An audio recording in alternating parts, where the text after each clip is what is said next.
하나님 말씀이 다 소중하지만 오늘 본문은 저에게 있어서 아주 특별한 의미가 있습니다. 제가 예수님 영접하고 이제 그리스도인으로서 살아갈 때 저의 삶에 아주 큰 획을 그어준 그런 말씀입니다. 저를 늘 긴장하게 한다고 할까요? 저의 개인적인 영성 그리고 일상적인 생활 또 제 목회, 사역에 이르기까지 늘 저를 돌아보게 하는 말씀이 바로 오늘 본문의 말씀입니다. 저에게 큰 깨달음을 주신 말씀이에요.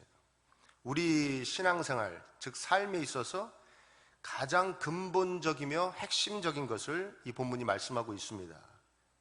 오늘 저와 여러분 모두 하나님 말씀 앞에 겸손히 마음문을 열어 이 근본적인 핵심적인 진리가 잘 새겨지기를 축복합니다. 7절에 하나님께서 사탄에게 물으십니다. 내가 어디서 오는 길이냐? 사탄이 대답합니다. 세상 여기저기 구경하고 왔습니다. 먼저 여기서 확실히 해둘 것은 하나님께서 사탄하고 가끔 만나셔서 뭐 얘기도 하시고 상의하시고 그러는 거 아닙니다. 이건 문자적으로 그대로 받아들이시면 안 되고요. 비유적으로 해석해야 되는 본문입니다. 그러니까 즉 마귀가 아무리 큰 능력으로 우리를 공격하고 괴롭혀도 결국엔 누구의 주권 아래에 있다? 하나님의 주권 아래에 있다는 것을 드러내는 본문이지 실제로 만나셔서 뭐 이렇게 회의하시고 그러시는 거 아닙니다. 그거 먼저 짚어드리고요. 8절 여러분 한번 읽어보실까요? 8절 시작. 여호와께서 사탄에게 이르시되 내가 내 종 욥을 주의하여 보았느냐? 그와 같이 온전하고 정직하여 하나님을 경외하며 악에서 떠난 자는 세상에 없느니라. 마귀야, 너 욥이라는 신앙인을 자세히 봤냐? 참으로 신앙생활을 잘하는 욥이다.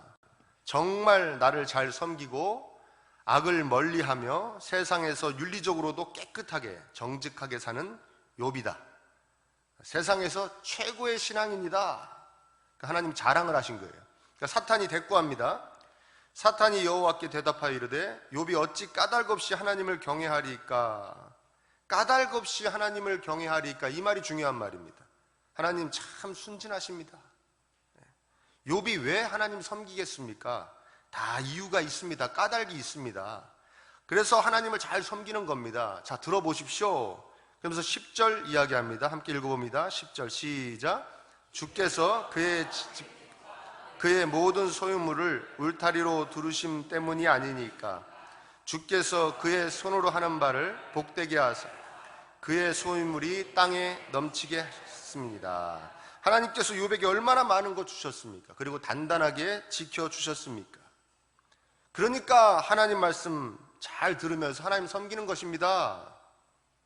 11절에 이제 주의 손을 펴서 그의 모든 소유물을 치소서 그리하시면 틀림없이 주를 향하여 욕하지 않겠나이까? 한번 주신 거 다 뺏어 보십시오. 그래도 섬기나? 분명히 하나님 원망하다 못해 나중에 하나님께 욕을 할 것입니다.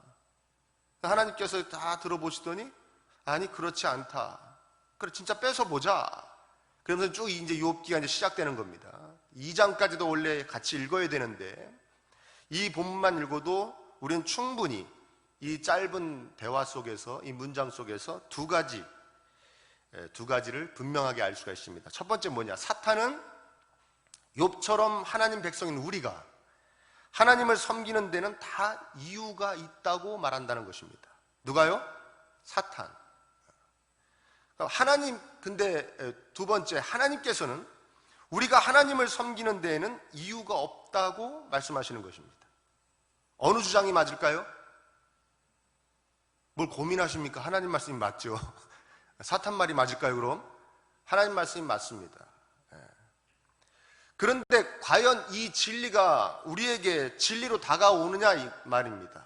여러분 신앙생활에 이유가 없으십니까? 신앙의 이유, 하나님을 섬기며 사는 이유, 신앙생활하는 이유. 오늘도 이 좋은 날에 산으로 바다로 놀러가지 않고 이 화창한 날에 이 예배당에서 예배드리고 있는 이유 어떤 것입니까? 단순한 것 이야기하면 물질, 건강, 난 건강하고 싶습니다. 하나님 믿어서. 이런 분들 있죠. 요새 간절한 기도 제목이 취업입니다. 성공하고 싶습니다. 출세하고 싶습니다. 간혹가다 또 배우자를 만나기 위해서 교회에 오시는 분도 있어요. 예. 이런 단순한 것. 여러분 뭐 한 가지 말씀드리지만, 만약에 돈을 많이 벌기 위해서 하나님을 섬기신다면 죄송한 말씀이지만 저는 불교 쪽이나 아니면 저 샤머니즘, 무당 쪽을 권해드리고 싶습니다. 왜냐하면 우리나라에서 돈 많은 분들의 종교가 그쪽이 많아요. 그러니까 확률적으로 높은 데를 가셔야죠. 그래야 안 그래요? 웃자고 한 얘기인데 심각하게. 돈이 목적이시라면 불교 쪽이나 무당 쪽을 권해드립니다. 우린 그런 거 아니죠? 목사님 그런 세속적인 이유 아닙니다. 우리는 신앙의 이유가 그래도 좀 거룩합니다. 영적입니다. 뭡니까? 우리를 구원해 주셨기 때문에 감사해서 하나님 섬깁니다. 벌써 고개 끄덕끄덕거리는 분들이 많이 계시죠? 마음의 평안을 얻고 싶습니다. 무엇보다 인생 뭐 있습니까? 착하게 선하게 살고 싶습니다. 예수님 닮아가고 싶어서 신앙하는 겁니다. 하나님 섬기는 겁니다. 근데 가만히 보십시오. 그거 다 이유입니다. 아무튼 나에게 뭐가 온다는 겁니다. 나에게 뭔가 유익이 있어야지, 그것이 세속적인 것이든 정신적인 것이든 영적인 것이든지 간에 뭔가 생기는 게 있어야지 하나님을 믿는다는 것입니다. 그러니까 모든 우리는 종교가 아니지만 종교라고 이름 붙여진 모든 것은 다 목적이 있습니다.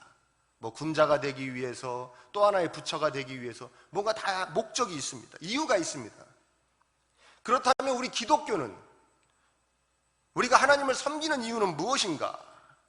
한번 따라해 볼까요? 인간이 본래 그렇게 해야 한다. 그렇죠. 우리의 존재 이유이기도 합니다. 우리가 이 세상에 살아가는 이유이기도 합니다. 우리가 인간으로 창조되어진 목적이기도 합니다. 우리의 삶의 근본 원리입니다. 원래 그냥 하나님 섬기도록 제작되었어요. 만들어졌어요. 제작 당시에, 창조할 때 그렇게 제작됐다는 겁니다. 창조되었다는 겁니다. 하나님과 함께하며 하나님의 사랑받고 하나님 섬기며 하나님께 기쁨을 드리도록 만들어진 존재들입니다. 그래서 여러분 창세기 1장에 보면 하나님이 다 창조하신 후에 뭐라고 그러셨어요? 좋다 그러셨죠. 다른 말로 얘기하면 기쁘다. 다 창조하신 후에 기쁘다고 하신 것 보면 왜 창조하신 거예요? 기뻐하시려고 창조하신 겁니다. 저와 여러분들을 왜 창조하셨다고요? 기뻐하시려고 창조하신 것입니다. 아멘입니까? 그 전도서 12장 13절에 보면 일의 결국을 다 들었으니 하나님을 경외하고 그 명령을 지킬지어다. 다른 말로 하면 하나님을 섬겨라. 이것이 모든 사람의 본분이니라. 원래 해야 될 일이다. 하나님을 섬겨라. 그게 원래 사람이 해야 되는 일이다. 하나님을 경외하며 하나님을 섬기며 그분의 말씀대로 그분의 기쁨을 위해 사는 존재를 사람이라고 합니다. 하나님의 기쁨을 위해 살아가는 존재, 하나님을 섬기며 살아가는 존재를 사람이라고 합니다. 요새 여러분 소금언약교회 성도님들 전도 많이 하시죠? 아멘. 하나님이 가장 기뻐하시는 일일 줄 믿습니다. 그 전도하실 때 뭐라고 그러십니까? 예수님 믿고 평안해지세요. 예수님 믿고 부자 되세요. 한때 유행한 말이었죠. 이런 말도 있고, 건강하세요. 보다 또 근본적으로 예수님 믿고 구원 받으세요. 천국 가세요. 영생을 사세요. 그렇죠? 근데 다 부족한 표현입니다. 사실은 이렇게 말해야 됩니다.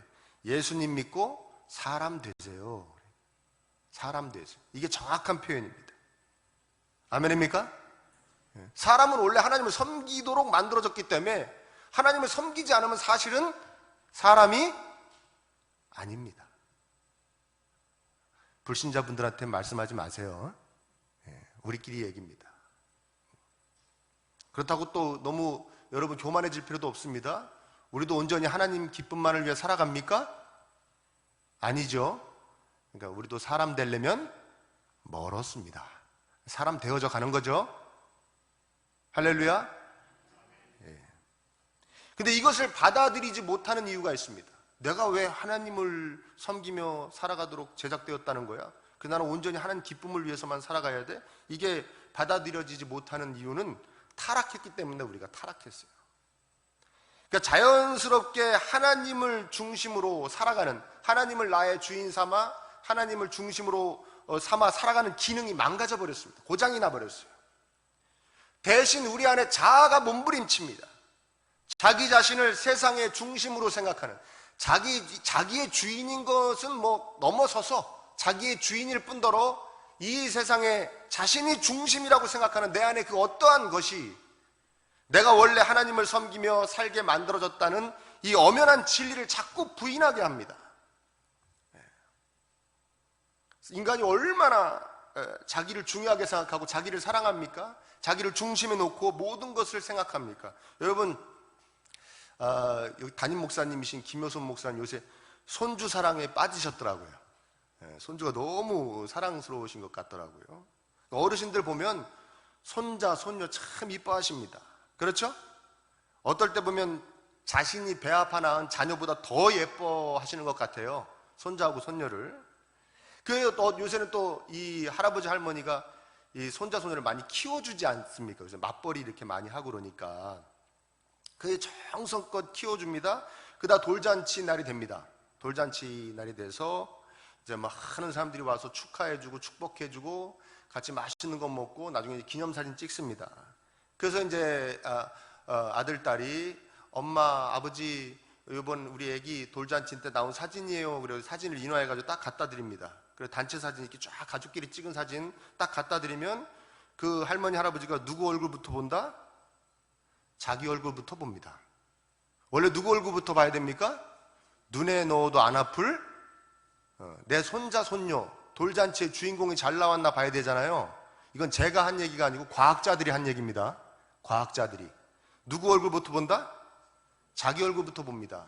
그래서 손자가 아무리 잘 나왔어도 자기가 눈 감고 찍었으면 어떤 사진입니까? 잘못 찍은 사진입니다. 아멘? 동의하십니까? 제가 한 얘기 아니라 과학자들이 한 얘기라니까요. 근데 손자, 손녀가 아무리 못 나왔어도 자기가 꽤 잘 나왔으면 이거 누가 찍었냐? 앞으로 계속 이 사람이 찍으라고 그래라. 이렇게 된다는 거예요.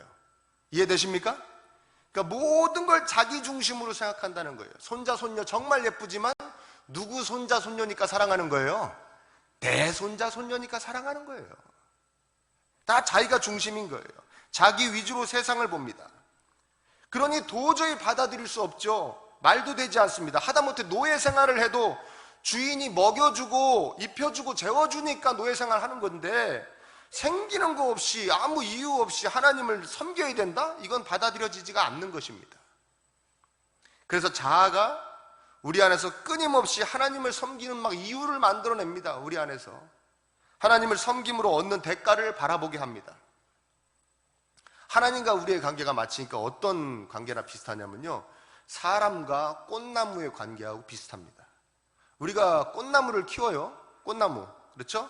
화원에서 꽃나무를 사다가 키웁니다. 왜 키웁니까? 예쁜 꽃을 보려고 키우는 것이죠. 그래서 돌보는 겁니다. 물도 주고 거름도 주고 그렇습니다. 예쁜 꽃을 피우라고. 그래서 꽃나무를 키웁니다. 그런데 꽃나무는 이렇게 생각하는 겁니다. 네가 물 주고 거름 주니까 내가 꽃을 피우는 거지 어림도 없다, 이렇게 생각한다는 거예요. 여러분, 기분 좋으시겠습니까? 기분 좋으시겠어요? 안 좋으시겠어요? 그럼 저 오기 전에 대답 안 하기로 짰습니까? 예? 남전도 여전도에서 이번에 김은호 목사 오면 대답하지 말자고 짰습니까?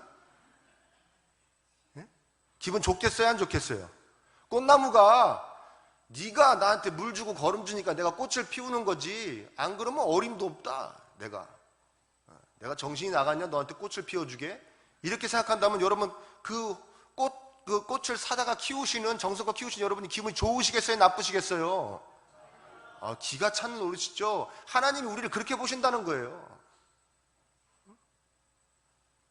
하나님, 우리가 하나님 잘 섬기며 사는데 필요한 것 주시는데 우리는 그 필요한 거 주니까 하나님 섬긴다고 자꾸 생각한다는 거예요.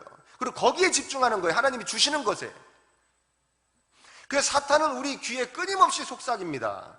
다른 우상 섬기지 말고 하나님 잘 섬겨. 사탄이 하는 얘기예요. 신앙생활 열심히 해.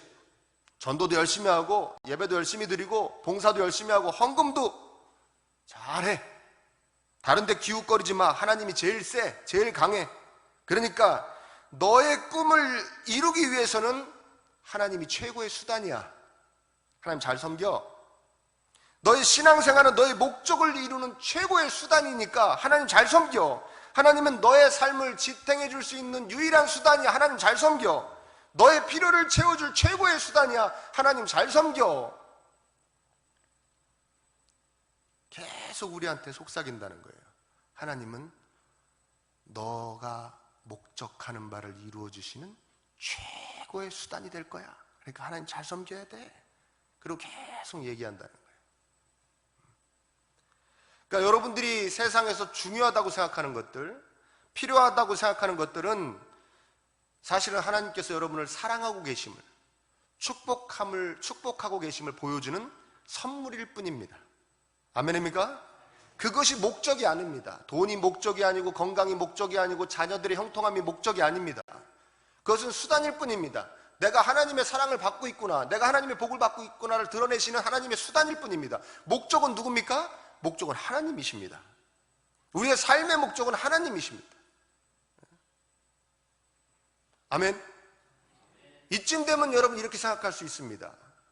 그동안 이런 거 모르고 쭉 신앙생활했던 분들은 이 안에서 반항심이 살짝 일어납니다. 어떤 겁니까? 이런 겁니다. 하나님을 수단으로 삼던, 목적으로 삼던, 하나님을 섬기는 데 어떤 이유가 있던 없던 어차피 신앙생활하는 거 똑같은 거 아닙니까?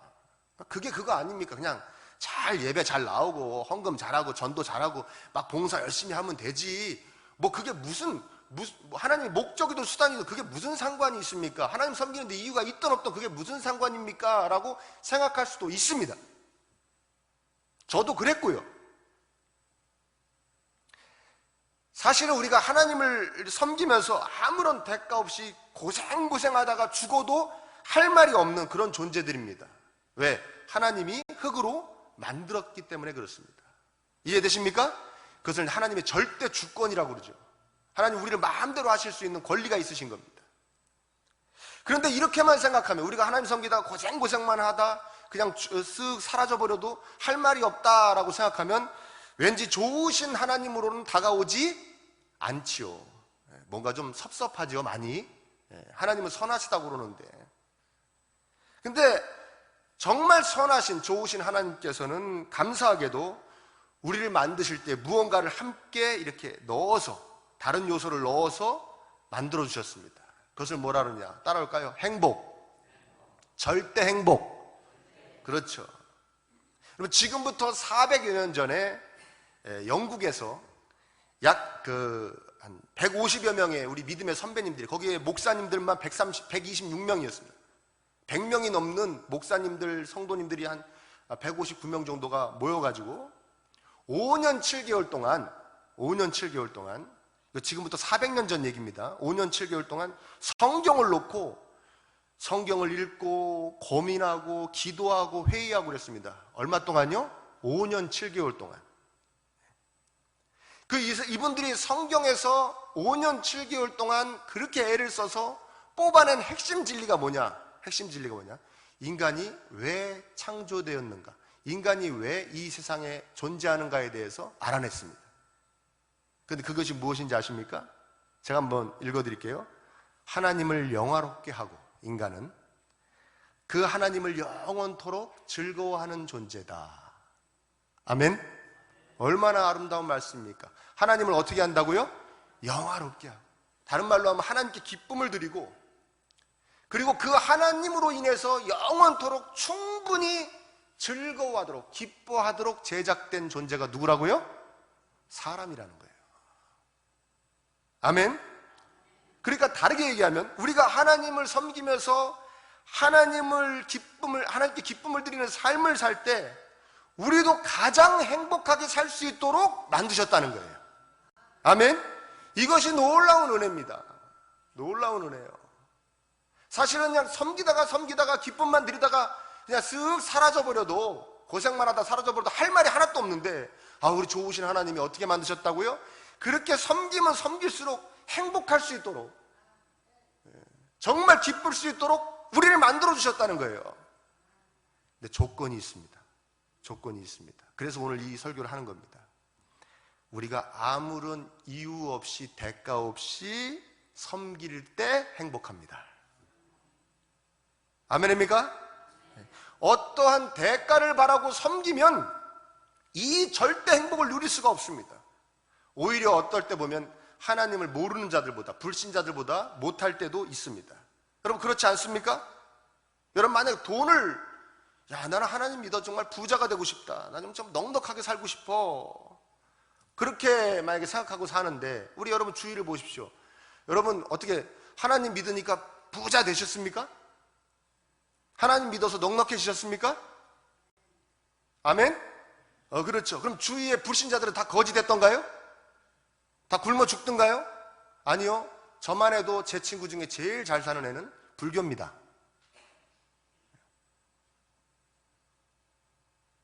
여러분 우리 하나님 믿는다고 해서 세상적으로 그렇게 잘 되지 않았잖아요. 그렇게 대단해지지 않았잖아요. 그렇게 풍요로워지지 않았잖아요. 예?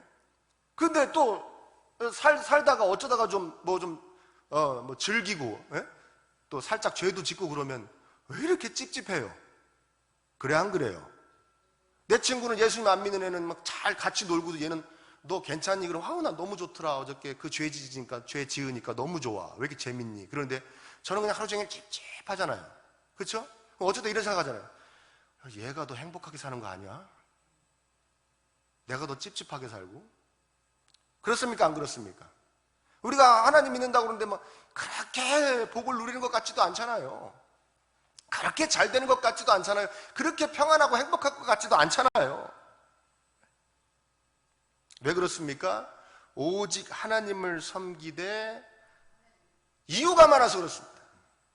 오직 하나님을 섬기되 아무 대가, 조건 바라지 않고 그냥 기쁨을 드리기 위해서 섬겨야 되는데, 이유가 많아서 그렇습니다. 우리가 하나님을 아무 조건 없이, 대가 없이, 이유 없이 그저 잘 기쁨을 드리려고 하고 섬길 때 우리에게 아까 뭘 주신다 그랬습니까? 행복을 주신다 그랬어요. 아멘입니까?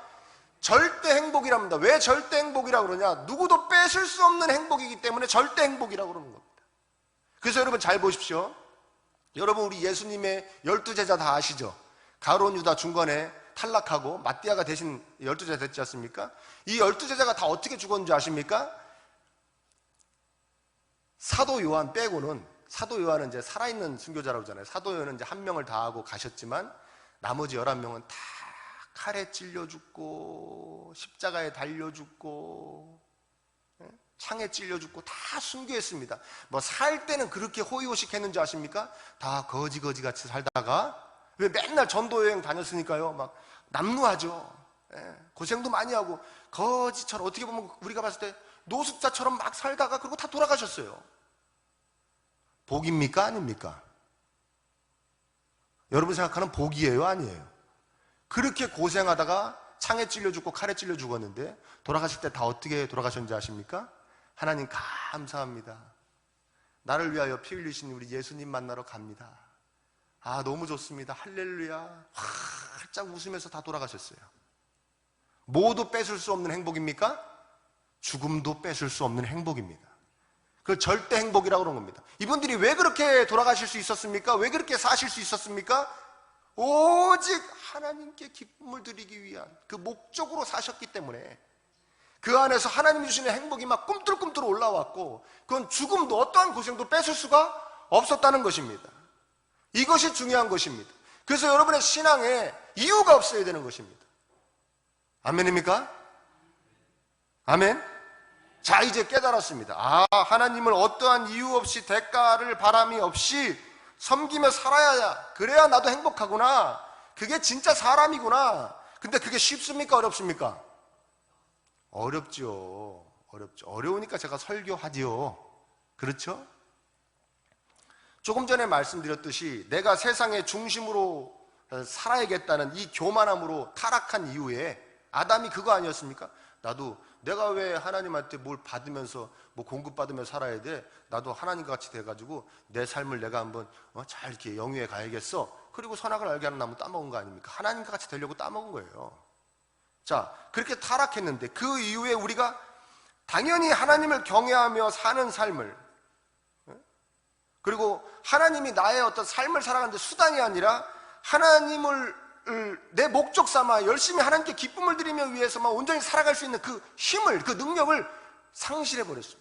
고장이 나 버렸어요. 그리고 반대로 뭐만 충만하냐면 내가 나의 주인 돼서, 내가 세상의 중심 돼서 나를 위해, 내 가족을 위해, 내 자손들을 위해 살아가는, 그리고 그 목적을 위해 하나님을 기꺼이 수단으로 계속 사용하는 능력만 충만해졌습니다. 우리가 고장이 난 거죠. 고장이 난 인간이에요. 여러분 기도할 때도 보면 압니다. 기도할 때 여러분 이런 기도도 있어요. 하나님, 제가 하나님께 기쁨을 드리는 존재로 거듭나기를 바랍니다. 하나님 뜻에 늘 쓰임받는 존재가 되기를 바라요. 그렇게 변화시켜 주세요. 이런 기도를 많이 하십니까? 아니면 자, 요번에 이렇게 제 뜻을 세웠습니다. 좀 도와주셔야겠습니다. 이런 기도를 많이 하십니까? 1번입니까? 2번입니까? 그 어떻게 고장났는지 이제 아시겠죠? 고장난 겁니다. 이렇게. 늘 자기 중심입니다. 내가 이번에 계획 세웠습니다. 내가 이 집을 사기로 했습니다. 내가 이 사업을 하기로 했습니다. 나 이번에 이 직장에 들어가야 됩니다. 나 이 학교에 들어가야 됩니다. 이렇게 뜻을 세웠으니 좀 도와주셔야겠습니다. 이번에. 늘 자기 중심으로 자기를 놓고 가운데다 놓고. 자, 어떻게 해야 될까요? 우리가 어떠한 존재를 아무런 이유 없이 대가도 없이 그냥 섬길 수 있는 딱 하나의 상황은, 한번 따라합니다. 그 존재를 진심으로 사랑할 때다. 그렇죠. 우리가 하나님을 사랑해야 아무 조건 없이 대가 없이 하나님의 기쁨을 위해 살 수가 있습니다. 우리가 연애할 때 그러잖아요. 연애할 때 잠깐 그 상대방이 하나님이 되죠. 그때 아무 조건 없이 이유 없이 그냥 막 먹고 싶은 거 있다면 다 사주고, 막 그 선물 받고 싶은 거 있다면 다 사주고 막 그러지 않습니까? 연애할 때. 못 받아보셨군요. 아무튼 그렇습니다. 연애할 때. 사랑하기 때문에 뭐 배는 게 없는 거예요. 조건이 없고 이유가 없는 거예요. 그냥 다 해주는 겁니다. 그러니까 하나님을 사랑하면 그렇게 됩니다. 우리가 하나님을 사랑하면 아무 조건 없이 이유 없이 하나님께, 하나님 기쁨을 위해 살아갈 수가 있습니다. 그런데 하나님에 대한 사랑은 좀 특별합니다. 짝사랑이 안 됩니다. 짝사랑. 인간에 대한 사랑은 짝사랑이 됩니까? 안 됩니까? 되죠. 저 사람은 나 하나도 사랑하지 않는데 나만 참 끙끙 앓으면서 사랑할 수 있잖아요. 짝사랑. 그죠? 노래 제목도 있잖아요. 노래도 있잖아요. 짝사랑이라는. 근데 하나님은 그게 안 돼요. 왜? 뭐 보여야 하죠. 사랑을 보여야. 뭐 보여야 뭐 사랑하고 뭐 만져줘야 뭐 또 옷도 사다 드리고 맛있는 것도 좀 대접해 드리고 뭐 할 텐데 그러질 않아요. 보이질 않아요. 그러니까 짝사랑이 안 돼요. 내가 사랑하고 싶다고 막 사랑할 수 있는 분이 아니에요. 하나님은. 그 하나님을 사랑할 수 있는 유일한 길은 하나님이 나를 사랑하신다는 것을 깨달아야 사랑할 수 있습니다. 아멘? 굉장히 중요한 얘기한 겁니다. 적으세요. 하나님을 사랑할 수 있는 유일한 길은 뭐라고요? 하나님이 나를 사랑한다는 걸 깨달아야 나도 하나님을 사랑할 수가 있습니다. 짝사랑이 안 됩니다. 근데 하나님이 나를 사랑한다는 것을 어떨 때 느낄 수가 있습니까? 깨닫고 느낍니까? 어떤 큰 복을 받을 때 느끼죠. 아멘? 복을 하나님 막 주실 때 느낍니다. 어떤 어려움에서 막 건짐을 받거나, 의사는 나한테 죽는다고 그랬는데 큰 고생을 하는 병이라고 그랬는데 하나님 막 치료해 주셨을 때, 막 그 어려움에 극복했을 때 하나님의 사랑을 느낍니다. 우리가 느끼죠. 근데 이렇게 사랑을 느낀다면 어려움이 많습니다. 여러분, 다 망해가는데 하나님이 그 망해가는 사업장을 다시 일으켜 세워주실 때 하나님의 사랑을 느낀다면은 자주자주 느끼려면 자주자주 어떻게 된다는 얘기예요? 자주 망해야 된다는 얘기죠. 그래야 안 그래요? 어떤 큰 병에 걸렸을 때 하나님이 그 병을 치유해 주셔서 그때 내가 하나님의 사랑을 느낀다면 자주 큰 병에 걸려야 은혜겠죠. 그래야 안 그래요? 이해되십니까? 그렇죠? 막 얽히고 설켜서 막 사람과의 관계가 복잡한데 하나님 너무 어렵습니다. 전 남편과 부인과 왜 이렇게 지내야 됩니까? 자녀하고는 왜 이렇게 지내야 됩니까? 이웃과 친구하고는, 같은 성도하고는 왜 이렇게 지내야 됩니까? 막 얽히고 설켰는데 하나님이 슥 풀어주셨어요. 하나님 정말 날 사랑하시는구나. 그렇게 자주 느끼려면 어떻게 해야 됩니까? 한참 얽히고 설켜야 돼요. 관계가 삐뚤어져야 돼요. 깨져야 돼요. 이런 체험은 임시적이며 제한적일 수밖에 없습니다. 그리고 위험합니다. 아픔이 따라옵니다. 여기서 우리 좋으신 하나님의 은혜가 이 시점에서 빛납니다. 우리가 얼마나 하나님의 사랑을 받고 있는지를 깨닫게 하시려고, 하나님이 우리를 얼마나 사랑하는지를 깨닫게 하시려고 예수님을 보내주셨습니다. 당신의 독생자를 보내주셨어요. 이렇게 망가진 우리를 너무나도 잘 아시는 하나님께서 예수님을 보내주신 겁니다. 그러니까 우리가 영원히 만끽할 수 있는 사랑을 예수님을 보내주심으로, 그래서 우리 대신 십자가에 살찌끼시고 피 흘리시게 우리 죄를 다 대신할 정도로 우리 대신 독생자를 보내주심으로 내가 얼마나 너희를 사랑하는지를 깨닫게 하신 겁니다. 쉽게 얘기하면 우리를 양자 삼으시려고 자신의 친아들을 죽이신 거예요. 아멘? 그런 사랑이 있습니까, 여러분? 어떤 고아원에 있는 아이를 양자 삼으려고 내 친아들을 죽입니까, 대신? 그런 사랑이 있습니까? 그 정도로 사랑하셨다는 거예요. 그래서 요한일서 4장 9절 10절에 뭐라고 얘기합니까? 이렇게 얘기합니다. 하나님의 사랑이 우리에게 이렇게 나타난 바 되었으니 하나님이 자기의 독생자를 세상에 보내심은 그로 말미암아 우리를 살리려 하심이라. 그게 하나님의 사랑이 나타나는 거예요. 당신의 독생자를 보내서 우리를 살리려 하신 그 자체가 하나님이 우리를 얼마나 사랑하시는지를 우리에게 나타내신 것이라는 것입니다. 아멘? 사랑은 여기 있으니 우리가 하나님을 사랑한 것이 아니요, 우리가 먼저 하나님을 사랑할 수 없다는 얘기입니다. 하나님이 우리를 사랑하사 우리 죄를 속하기 위하여 화목제물로 그 아들을 보내셨습니다. 아멘. 그래서 예수님은 하나님의 사랑이신 겁니다. 하나님 우리를 도대체 얼마나 사랑한다는 거예요? 사랑하긴 하는 거예요. 네? 그래, 내가 너희들을 얼마나 사랑하는지를 보여줄게. 당신이 이 땅에 오셔서 우리 대신 살찌키시고 피 흘리셔서 죽어주신 것이죠. 그러니까 죽기까지 사랑하시는 사랑을 저와 여러분들이 받고 있다는 것을 깨달으시기를 축복합니다. 아멘. 그래서 우리는 억지로 하는 것이 아니라, 형식적으로가 아니라 진정 마음에서 우러나오는 신앙생활을 할 수 있는 겁니다. 아무 조건 없이 이유 없이 나를 사랑해 주신 그 사랑이 너무나 크기에, 그래서 나도 하나님을 사랑하기에, 나 사랑하는 존재가 기뻐하시는 일만 하며 살아야겠다. 그래서 하나님 기쁨을 위해 살아갈 수가 있는 것이죠. 그래서 우리는 늘 그 예수 그리스도의 십자가의 은혜에 모든 것을 다 집중해야 하는 것입니다. 집중하시기를 축복합니다.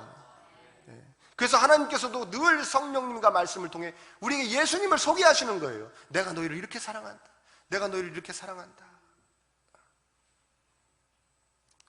여러분, 사명이 큽니다. 그렇죠? 제가 오늘 소금 언약교회에 와보니까, 전에도 와봤지만 정말 보면 볼수록 예배당이 너무나 아름답고 좋습니다.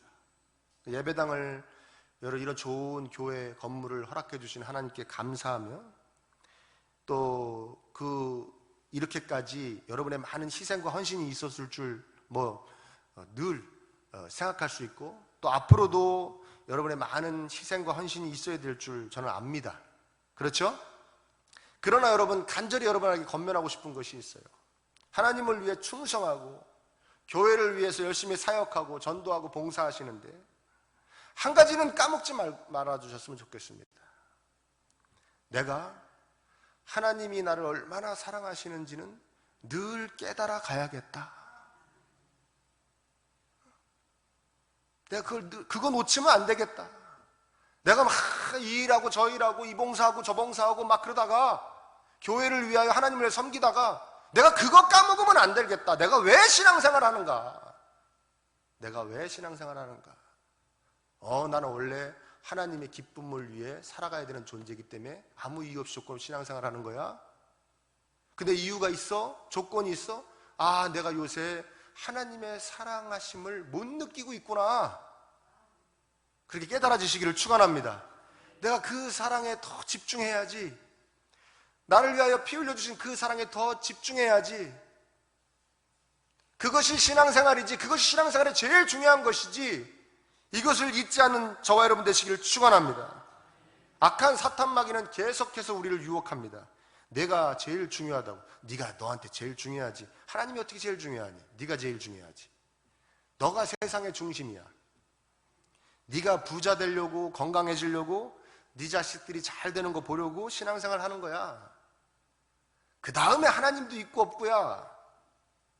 너의 목적을 이루는데 제일 좋은 수단이니까 하여튼간 잘해, 하나님한테.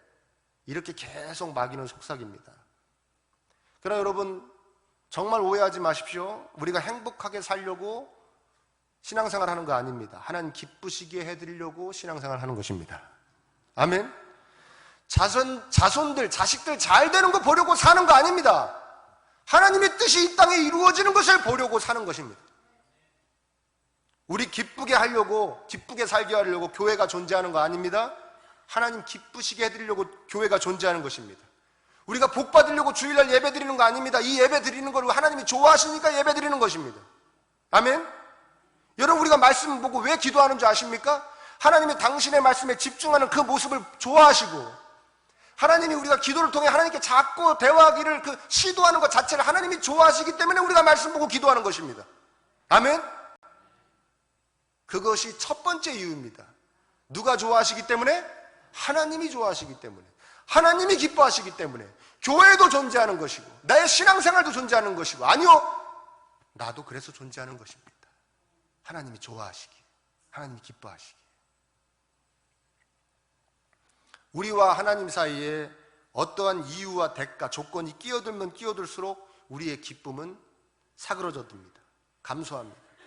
우리와 하나님 사이에 모든 이유 조건은 다 빠져나가고 사랑만 가득하고, 사랑만 가득할 때 우리의 기쁨은 점점 더 커질 줄 믿습니다. 절대적인 행복을 누리며 살게 될 줄 믿습니다. 우리를 참된 인간으로서, 참된 인간이 당연히 누려야 할 행복을 누리게 하시려고 십자가에서 우리 대신 피 흘리신 예수님이 늘 여러분 앞에 서 계십니다. 우리를 위해 십자가에서 대신 죽으셔서 우리를 다시 품에 안으신 하나님의 사랑을 늘 느끼며 진정 하나님 사랑하며 하나님 기쁨을 위해 아무 조건 없이 이유 없이 살아가실 수 있는 여러분 되시기를 축원합니다. 매일 생각하십시오. 나는 하나님을 왜 섬기는가? 매일 그 기준을 자신에게 대십시오. 네가 네 기쁨을 위해 사냐? 하나님 기쁨을 위해 사냐? 그 기준을 늘 자신에게 대십시오. 나는 하나님을 왜 섬기는가? 늘 잊지 않는 삶이 되시기를 축복합니다.